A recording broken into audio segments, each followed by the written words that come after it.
Hi, you guys. I'm Miss Claywell. And I'm Miss Beck. We would love to invite you to book club and hope that you join us. So, book club, we will be reading one book a month and then meeting once a month to discuss the book and share our thoughts about it. So, we will be meeting close to the first Thursday of every month.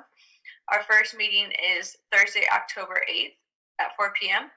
The tiny URL is on the screen right now. We will normally, at those meetings, agree on our next book together and decide our next book together. Because we haven't had a chance to meet yet, Miss Beck and I have chosen our first book, and Miss Beck is going to tell you guys a little bit about it. Yes, so the first book that we're reading is called Same Kind of Different as Me. And this book was chosen after I have received a lot of recommendations to read this book from different family and friends.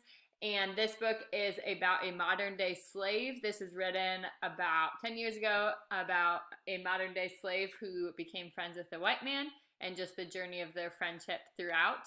So if you have a chance, grab the book and you can start reading it so that we can discuss it at our first meeting on October 8th. And if you're interested in joining us, email Mrs. Claywell or myself. Our emails are on the screen. And also feel free to share book recommendations that you have with us. We would love to see you on October 8th, even if you haven't read the book, but we'd also love to discuss the book if you have prior to that date. Bye, guys. Bye, guys. Hope to see you then.